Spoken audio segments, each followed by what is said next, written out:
বন্ধুরা, আজকের এই ভিডিওতে খুবই গুরুত্বপূর্ণ একটি বিষয় নিয়ে আলোচনা করব যে আমরা যখন পূজা অর্চনা করি, ভগবানের সেবা করি, নিত্য সন্ধ্যা আরতি করি বা প্রাতঃস্নান করে ভগবানের পূজা অর্চনা করি, ঠিক এই সময়েই যদি আপনারা আজকের এই ভিডিওতে বলা এই 10টি সংকেতের মধ্যে যে কোনো একটি সংকেতও কখনো পেয়ে থাকেন, তার মানে বুঝবেন যে ঈশ্বর বা ভগবান আপনার সঙ্গেই কিন্তু রয়েছেন।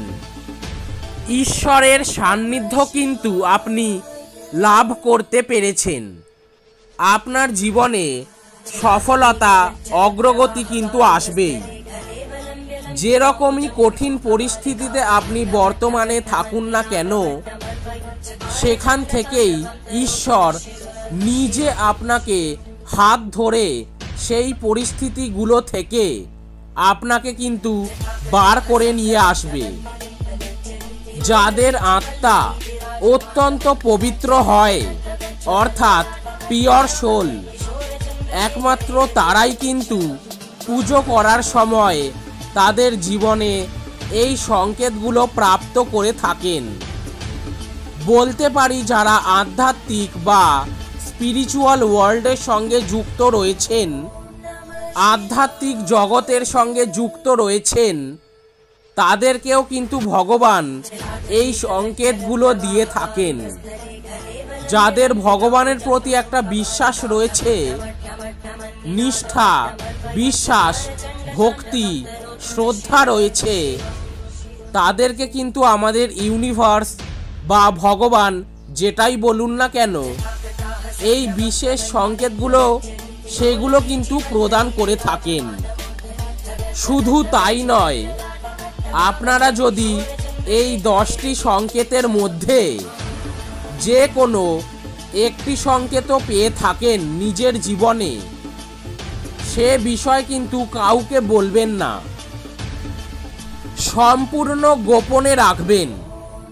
আপনারা বুঝবেন যে এই সংকেতগুলোর মাধ্যমে আপনার যিনি ইষ্ট দেবতা রয়েছেন, আপনি আপনার বাড়িতে যে গৃহ দেবতাকে পুজো করছেন, যে ভগবানকে রেখেছেন, উনি আপনার পুজো গ্রহণ করেছেন এবং আপনার পুজোয় ভগবান কিন্তু প্রসন্ন হয়েছেন, সন্তুষ্ট হয়েছেন। সুতরাং অনুরোধ করব, আজকের এই ভিডিওটি প্রত্যেকের দেখা খুবই জরুরি, কারণ আমরা প্রত্যেকেই গৃহস্থ জীবনযাপন করি। আমাদের ঘরে ছোট্ট একটি ঠাকুর মন্দির থাকে। আমরা আমাদের পছন্দ মতো ভগবানের সেবা অর্চনা করি। তাই প্রত্যেক বাঙালির উদ্দেশ্যে বলবো, প্রত্যেক সনাতনী ধর্মাবলম্বী বন্ধুদের জন্য বলবো, আজকের এই ভিডিওটি আপনারা সম্পূর্ণ দেখুন। যে সংকেতগুলোর সম্পর্কে বলবো, সেই সংকেতগুলি প্রত্যেকের জানা উচিত। দেখুন, আমাদের অনেক সময় কি হয়, ভালো সংকেতগুলো পেয়েও আমরা, আক্ষরিক অর্থগুলো পেয়েও আমরা ঠিকঠাকভাবে সেগুলো বুঝতে পারি না। এই বিষয়গুলোকে আমরা মাঝে মধ্যে উপেক্ষা না করেই বেরিয়ে যাই, যার ফলে আমাদের জীবনে কিন্তু সমস্যা নেমে আসে। বলতে পারি আমাদের ভাগ্য যেটা আমাদেরকে দিতে চায়, আমাদের ভাগ্য আমাদেরকে যে কাজটা করাতে চায়, সেই কাজগুলো আমরা কিন্তু করতে পারি না। ভগবানের আদেশটা মানতে পারি না। ভগবানের দেওয়া সংকেতগুলো আমরা কিন্তু মানতে পারি না। তাই দেখবেন অনেক সময় ভগবানের সান্নিধ্য আমরা পেয়েও, ভগবানের আশীর্বাদ পেয়েও আমরা সংকেতগুলো ঠিকঠাক সময়ে বুঝতে পারি না বলে সব কিছু আমাদেরকে হারাতে হয়। ভগবানের আশীর্বাদটা আমাদেরকে হারিয়ে ফেলতে হয়। দেখুন, শাস্ত্র মতে এমন কয়েকটি সংকেতের কথা আমি আপনাদেরকে বলবো যা খুবই গুরুত্বপূর্ণ। সেগুলো যদি আপনারা পুজো করতে বসে পুজো করার সময় যদি পেয়ে থাকেন, তার মানে আপনাদেরকে পুনরায় বলছি, বুঝতে হবে অনুরূপ ঐশ্বরিক শক্তি, কোনরূপ পজিটিভ এনার্জি আপনার চারপাশে আছে। আপনার চারপাশে কোনো একটা পজিটিভ ভাইব্রেশন রয়েছে। যাই হোক, আর বেশি ভূমিকা না করে সরাসরি সংকেতগুলো কি সেই প্রসঙ্গে প্রবেশ করছি। তার আগে একটি ছোট্ট অনুরোধ করব, আজকের এই ভিডিওটি যারা দেখছেন, যারা এই চ্যানেলটিতে নতুন, এরকম ধার্মিক সংক্রান্ত নতুন ভিডিও পেতে চ্যানেলটিকে অতি অবশ্যই সাবস্ক্রাইব করে রাখুন এবং পাশে থাকা বেল আইকনটি প্রেস করে রাখুন এরকম নতুন ভিডিওর নোটিফিকেশন পেতে, এবং ভিডিওটিতে একটি লাইক করে দেন এবং নিজেদের আত্মীয় পরিজনদের সাথে শেয়ার করে দিন এবং কমেন্টে একটিবার হলেও অনুরোধ করব হরে কৃষ্ণ বা রাধে রাধে লিখে জানাবেন। এতে করে আমরা অনেক অনুপ্রাণিত হব এবং আরও এরকম ভিডিও আপনাদের সামনে তুলে ধরতে পারব। প্রথমেই যে সংকেতটির কথা বলবো তা হলো, ধরুন আপনি পুজো করতে বসেছেন, আপনি ঈশ্বরের দিকে তাকিয়েছেন বা পুজো করতে করতে হঠাৎ করে যদি আপনার চোখে জল চলে আসে, আপনাদের ঘরে যে ঠাকুরের মূর্তি রয়েছে, যে ফটো রয়েছে বা যে ঠাকুরের বিগ্রহ রয়েছে, ওনার দিকে তাকিয়ে যদি আপনাদের চোখে জল চলে আসে, এর মানে বুঝবেন আপনাদের চারপাশের মধ্যে অত্যন্ত পজিটিভ এনার্জি বিদ্যমান রয়েছে এবং সরাসরি আপনার হৃদয়ের সঙ্গে পরমাত্মার একটা সম্পর্ক স্থাপন হয়েছে। আর ঠিক এই কারণেই ঈশ্বরের দিকে তাকিয়ে আপনাদের চোখে কিন্তু জল চলে আসে এবং এই ঘটনাটা কিন্তু অনেকের সঙ্গেই হয়ে থাকে। দেখবেন, মন যখন অত্যন্ত আমাদের শান্ত থাকে, তখনই কিন্তু আত্মার সাথে পরমাত্মার মিলন হয় এবং সেই মিলনের সন্ধিক্ষণে আমাদের শরীরের পঞ্চ ইন্দ্রিয় অত্যন্ত সেন্সিটিভ হয়ে ওঠে, যার ফলে কিন্তু অত্যন্ত ভাবুকতার কারণে, আবেগের কারণে আমাদের চোখে জল চলে আসে। সুতরাং যদি এই ঘটনাটা আপনাদের সঙ্গেও ঘটে থাকে, তার মানে বুঝবেন আপনারা সরাসরিভাবে ঈশ্বরের সঙ্গে যুক্ত রয়েছেন। ঈশ্বর আপনাদের প্রতি সন্তুষ্ট, বা এটাও বলতে পারি ঈশ্বর আপনার পুজো গ্রহণ করেছেন। কিন্তু যদি আপনারা পুজো করতে বসে বারংবার কোনরূপ খারাপ চিন্তা দ্বারা বিকৃত হন বা পুজো করার সময় যদি মনে অত্যন্ত নেগেটিভ থিঙ্কিংগুলো চলে আসে, তার মানে বুঝবেন যে আপনাদের চারপাশে কোনো অশুভ শক্তি রয়েছে, যার কারণে এমনটা কিন্তু হচ্ছে। আপনারা দেখবেন, শত চেষ্টা করেও আপনি কিন্তু পুজো করতে পারবেন না, বা পুজোতে যে একাগ্রতা, নিষ্ঠা বা যে ভক্তি প্রয়োজন, সেই আবেগটা কিন্তু আপনারা তৈরি করতে পারবেন না ভগবানের প্রতি। যদি আপনার গৃহের মধ্যে, আপনাদের চারপাশে যদি কোনো নেগেটিভ এনার্জি থাকে, যাই হোক এই নেগেটিভ এনার্জি যাদের মধ্যে রয়েছে তারা কিভাবে কাটাবেন তার প্রতিকার আমি ভিডিওটির শেষে আপনাদেরকে বলবো। কিন্তু প্রথমে যে সংকেতগুলো সেগুলো আমাদের জেনে নেওয়া প্রয়োজন। যাই হোক, এরপর দ্বিতীয় যে সংকেতটির কথা আমি আপনাদেরকে বলবো তা হলো, দেখুন, যখন আপনি ঈশ্বরের পুজো করতে বসেন তখন যদি দেখেন যে ধূপ বা প্রদীপ আপনারা ভগবানের উদ্দেশ্যে প্রজ্বলিত করেছেন, সেই ধূপের ধোঁয়া বা প্রদীপের আলো ভগবানের মূর্তির মুখোমুখি চলে যাচ্ছে, সেই ধূপের ধোঁয়ার মধ্যে কোনো প্রকারের আকৃতি ধারণ করেছে, তবে বুঝবেন যে আপনি ঈশ্বরের কৃপা প্রাপ্তি করতে চলেছেন। অর্থাৎ আপনারা ভগবানের কৃপাধন্য মানুষ, আপনার প্রতি ভগবান সন্তুষ্ট এবং আপনার পুজো উনি কিন্তু গ্রহণ করেছেন। এছাড়াও দেখুন, পুজো করার সময় যদি এমনটা কখনো হয় যে আপনি যে ফুল ভগবানের চরণে দিচ্ছেন সেই ফুলটি বারংবার পড়ে যাচ্ছে, তাহলে এটি খুব একটা শুভ সংকেত নয়।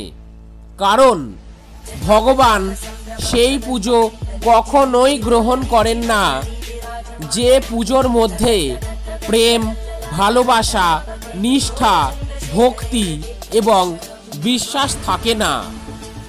যদি আপনাদের মনে কোনো খারাপ চিন্তা চলে এবং সেই অবস্থায় যদি আপনারা পুজো করেন, দেখবেন পুজোর প্রতি মনোযোগ অত্যন্ত কম থাকে এবং তখনই কিন্তু দেখবেন ভগবানকে অর্পিত করা ফুল বারবার মাটিতে পড়ে যায়।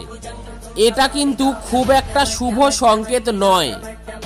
কিন্তু আবার অন্যদিকে যদি আপনারা ভগবানকে অর্পিত করা ফুল পুজো হয়ে যাওয়ার পর অটোমেটিক আপনার দিকে পড়ে যায়, তাহলে এটি কিন্তু ভগবানের আশীর্বাদ যে আপনার পুজোতে উনি সন্তুষ্ট এবং সেই ফুলটি আশীর্বাদ স্বরূপ আপনাকে প্রদান করেছেন। সেক্ষেত্রে কি করণীয়? ওই ফুলটি অবশ্যই লকারে, সিন্ধুকে, ক্যাশ বাক্সতে বা যেখানে আপনি গুরুত্বপূর্ণ ফাইল বা ডকুমেন্ট রাখেন, গহনাগাটি রাখেন, টাকা পয়সা রাখেন, সেরকম কোনো স্থানে রেখে দেবেন। দেখবেন এর ফলে পারিবারিক ক্ষেত্রে বিপুল আয় উন্নতি পাবেন, অর্থনৈতিক উন্নতি আসবে। ভগবানের আশীর্বাদ স্বরূপ এই ফুলটি সঙ্গে রাখলে জীবনে চরম প্রগতি, উন্নতি এবং সফলতা পাওয়া যায়। দেখবেন অনেকে জানেন না এই বিষয়গুলি, তাই তারা দেখবেন ফুলগুলোকে বাইরে কোথাও ফেলে দেয় বা জলাশয় করে দেয়। কিন্তু আপনারা কিন্তু এই কাজটি করবেন না। যদি কখনো দেখেন পুজো হয়ে যাওয়ার পর আপনার কাছে অটোমেটিক আপনার কাছে যে ফুলটি এসে পড়েছে, সেই ফুলটিকে কিন্তু অবশ্যই গুপ্ত স্থানে, পবিত্র স্থানে রাখার চেষ্টা করবেন। ভাববেন ভগবানের আশীর্বাদ, ভগবানের কৃপা। এরপর তৃতীয় যে সংকেতটি হলো, দেখুন, আপনি ধরুন পুজো করতে বসেছেন, হঠাৎ করে দেখবেন ধূপ জ্বালানোর আগে আপনার পুজো ঘর বা আপনার হোম টেম্পল অত্যন্ত সুগন্ধে যদি ভরে যায়, তাহলে বুঝবেন স্বয়ং ভগবান আপনার গৃহে এসে অধিষ্ঠান করেছেন এবং ভগবানের কৃপা দৃষ্টি আপনারা কিন্তু লাভ করেছেন। দেখুন, কোনো প্রকার নেগেটিভ এনার্জি বা অশুভ শক্তি বাড়ির মধ্যে থাকলে যেমন মনুষ্য জীবনে বিভিন্ন দিক থেকে সমস্যার সৃষ্টি হয়, ঠিক তেমনি তার উল্টো পজিটিভ এনার্জি বাড়িতে থাকলে সেই গৃহে সদস্যদের জীবনে নিশ্চিত সফলতা আসে। পজিটিভ এনার্জি বা দেবদেবীরা যদি গৃহের মধ্যে অধিষ্ঠান করেন, তাদেরকে আমরা আমাদের এই চোখে দেখতে না পেলেও অনুভব কিন্তু করতে পারি এবং দেবদেবীদের থেকে পাওয়া এই সুগন্ধ আমাদের জানান দেয় যে ওনারা আমাদের চারপাশেই রয়েছেন। সুতরাং আপনাদের সাথে যদি এমনটা কখনো হয়ে থাকে, তাহলে বুঝবেন আপনাদের বাড়িতে অত্যন্ত পরিমাণে পজিটিভ এনার্জি বিদ্যমান রয়েছে এবং এই ঘটনাটি কিন্তু অনেকের সঙ্গেই হয়ে থাকে। এরপর চতুর্থ যে সংকেতটির বিষয় আপনাদেরকে জানাবো তা হলো, দেখুন, আমাদের সনাতন ধর্ম মতে, হিন্দু শাস্ত্র মতে আমরা প্রত্যেকেই কিন্তু অতিথিকে দেবতুল্য বলে অভিহিত করে থাকি। অতিথি দেবো ভব আমাদের সংস্কৃততেও রয়েছে। সুতরাং আপনি ধরুন পুজো করতে বসেছেন, এই সময় যদি কোনো অতিথি অর্থাৎ যার কোনো আসার তিথি নেই, সেই অতিথি যদি আপনার গৃহে এসে উপস্থিত হয়, অথবা যে কোনো ব্যক্তি আপনি যখন পুজো করছেন ঠিক সেই সময় আপনার গৃহে আসেন, তার মানে আপনাদেরকে ধরে নিতে হবে স্বয়ং পরমাত্মা আপনার গৃহে কিন্তু অতিথির রূপ ধরে এসেছেন। সুতরাং আপনাকে অতি অবশ্যই পুজো সম্পূর্ণ করার পর সেই অতিথিকে যথাসম্মান করা উচিত। অর্থাৎ ভুল করেও আপনারা কিন্তু সেই রূপ অতিথিকে বা কোনো মনুষ্যকে অপমানিত করতে যাবেন না।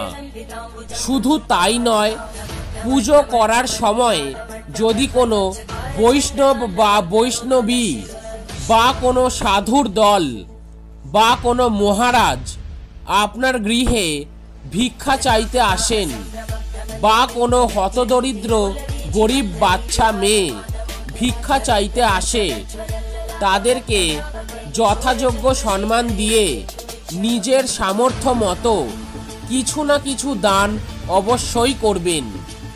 আমাদের শাস্ত্র শেখায় যে দান ধর্মের উপর আর কোনো ধর্মই হয় না।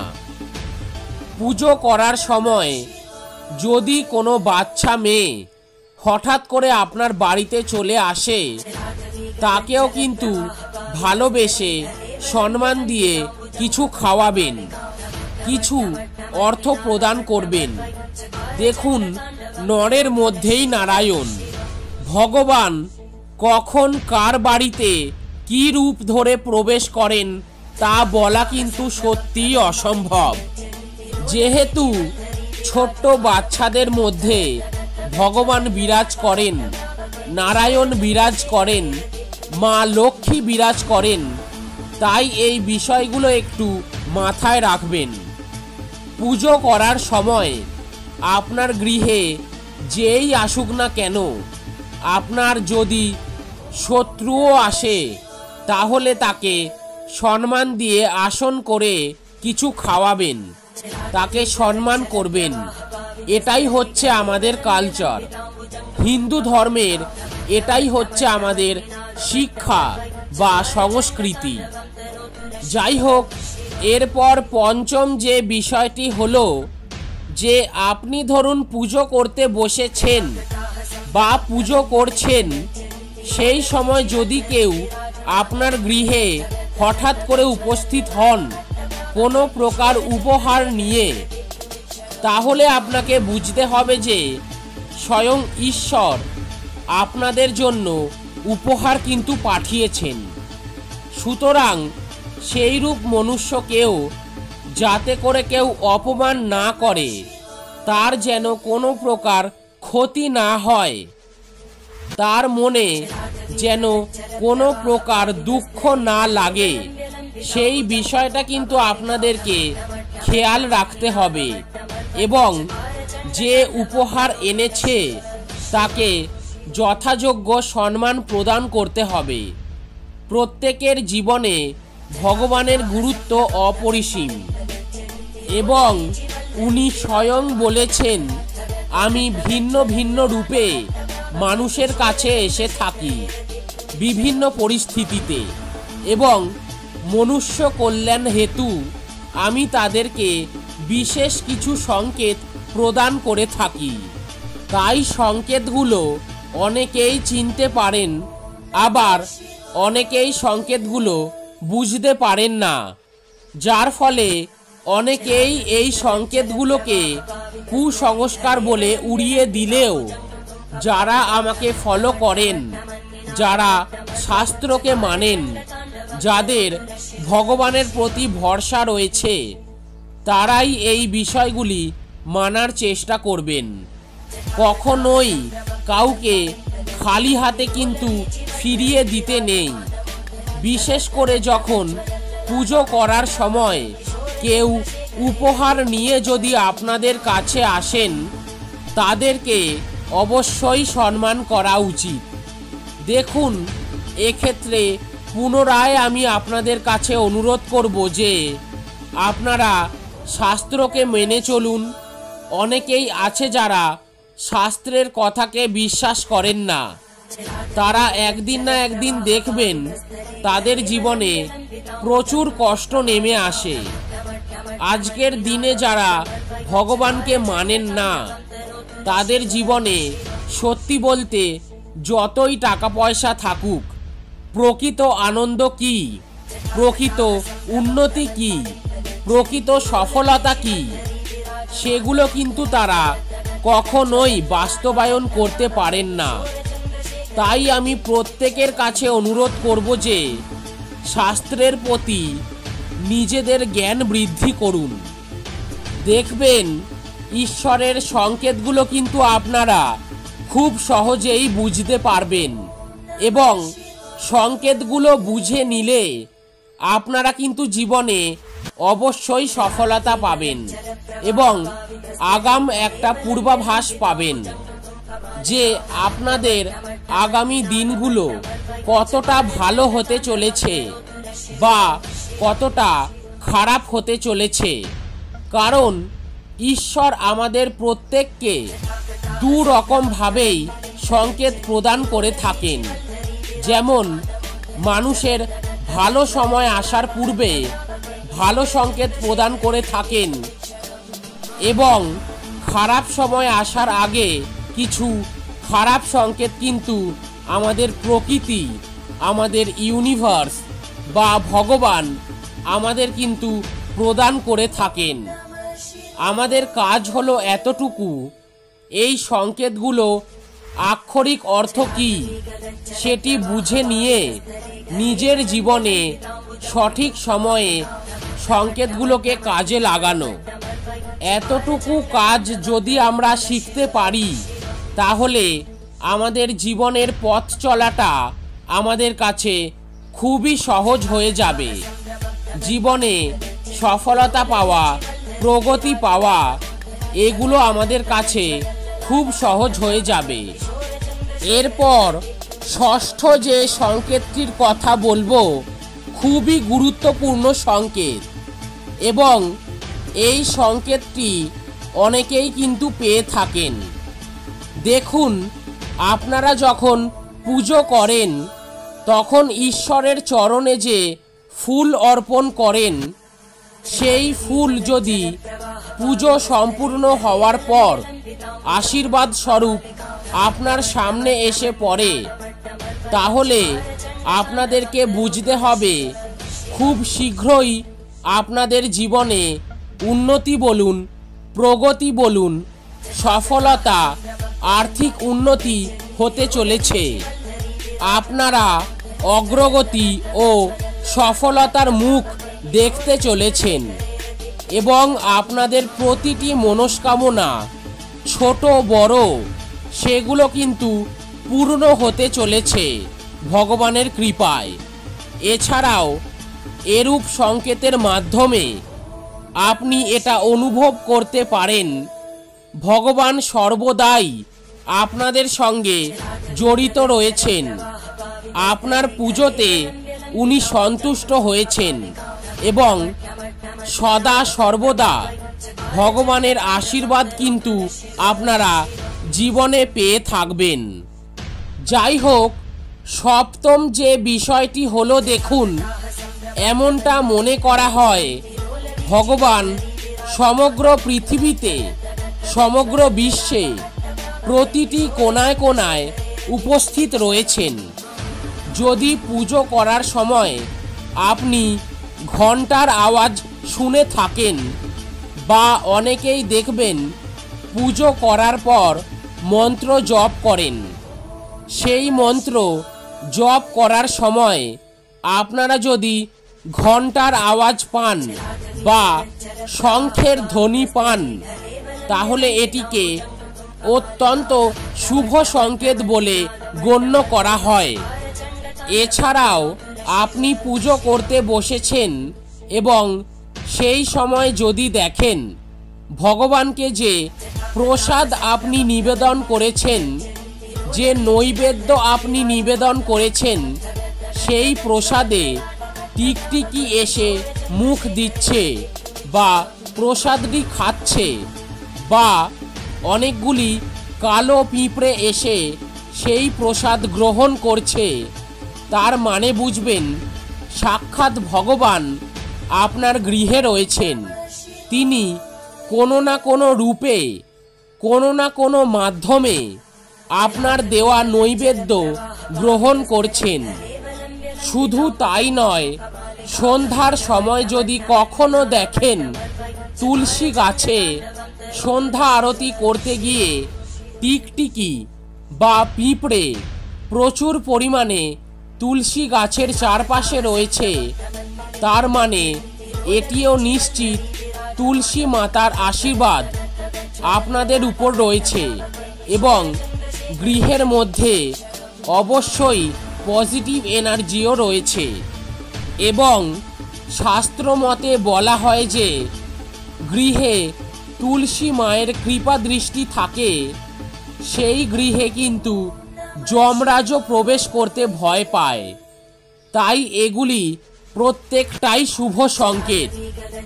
পুনরায় বলছি, এই সংকেতগুলো পেলে কখনো কাউকে কিন্তু শেয়ার করবেন না, না নিজের সন্তানের সঙ্গে, না নিজের মাতা পিতার সঙ্গে, না নিজের হাজব্যান্ড বা নিজের ওয়াইফ, কোনো রিলেটিভের সাথে নয়। যতটা পারবেন এই সংকেতগুলো গোপনে রাখার চেষ্টা করবেন। যারা খুবই ভাগ্যবতী হন, যারা খুবই ভাগ্যশালী হন, যাদের আত্মা অত্যন্ত পবিত্র হয়, পিওর সোল হয়, তারাই কিন্তু বেসিক্যালি তারাই এই সংকেতগুলো কিন্তু পেয়ে থাকেন।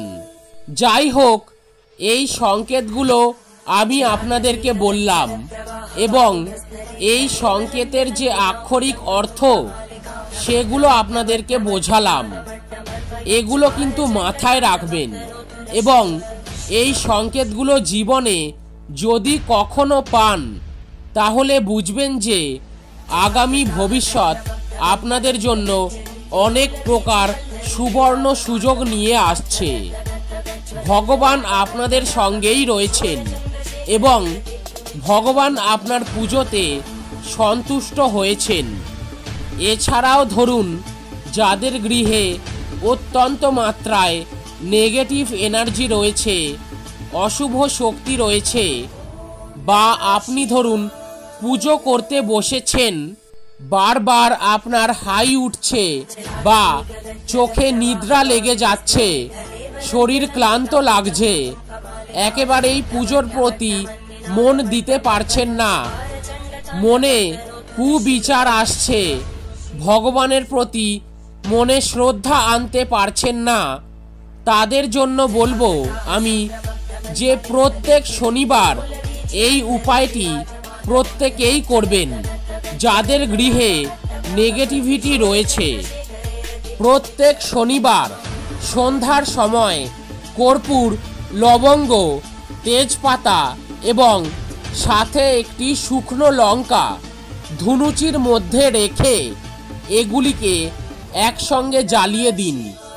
এর ফলে যে ধোঁয়াটা নির্গত হবে সেটি ঘরের চার কোণে ভালো করে ছড়িয়ে দিন। এর ফলে ঘর থেকে যাবতীয় নেগেটিভিটিগুলো আস্তে আস্তে দূরীভূত হয়ে যাবে। এখানে একটি কথা বলে রাখব, যাদের গৃহে সদ্যজাত বাচ্চা রয়েছে সেক্ষেত্রে শুকনো লঙ্কাটা পোড়ানোর কোনো প্রয়োজন নেই, কারণ লঙ্কার একটা ঝাঁঝ থাকে, সেটাই কিন্তু বাচ্চার ক্ষতি হতে পারে। বাচ্চার শারীরিক দিকেও কিন্তু নজর রাখতে হবে, শারীরিক সমস্যা আসতে পারে। সেক্ষেত্রে আপনি লবঙ্গ, তেজপাতা, কর্পূর এগুলো কিন্তু জ্বালিয়ে দেবেন ধুনুচির মধ্যে অল্প করে ধুনো গুঁড়ো দিয়ে। আর যদি ঘরে বাচ্চা না থাকে সেক্ষেত্রে অবশ্যই কিন্তু শুকনো লঙ্কাও দেবেন এবং প্রতি অমাবস্যাতে এই উপায়টি কিন্তু কন্টিনিউ করবেন এবং অমাবস্যা ব্যতীত প্রত্যেক শনিবার এই উপায়টি কিন্তু চালিয়ে যাবেন এবং দেখবেন অবশ্যই গৃহ থেকে বাস্তুদোষ খণ্ডন হবে বা কোনো নেগেটিভ এনার্জি ঘরের মধ্যে থেকেও থাকে। কারোর যদি নজর দোষও লেগে থাকে, কেউ যদি আপনার ঘরে কোনো ব্ল্যাক ম্যাজিকও করে রেখেছে, সেগুলো কিন্তু আস্তে আস্তে অপসারণ হয়ে যাবে এবং পজিটিভ এনার্জি গৃহের মধ্যে কিন্তু অত্যন্ত পরিমাণে তৈরি হয়। এছাড়াও আপনারা প্রত্যেক বৃহস্পতিবার বা মঙ্গলবার অতি অবশ্যই কিন্তু গৃহের মধ্যে কর্পূর অবশ্যই জ্বালান। এতে ফলে গৃহের মধ্যে পবিত্রতা, শুদ্ধতা বজায় থাকে এবং সেই গৃহের মধ্যে পজিটিভ এনার্জি প্রতিদিন বৃদ্ধি হয়। যাই হোক, আজকের এই ভিডিওটি এখানেই শেষ করছি। ভিডিওটি কেমন লাগলো অতি অবশ্যই তা কমেন্টে লিখে জানাবেন এবং চ্যানেলটিতে নতুন হয়ে থাকলে এরকম আরও বাস্তু সংক্রান্ত টিপস পেতে চ্যানেলটিকে অবশ্যই সাবস্ক্রাইব করে রাখুন এবং লাইক শেয়ার করতে ভুলবেন না। ভালো থাকবেন, সুস্থ থাকবেন, মনের বশে নয় মনকে নিজের বশে রাখবেন।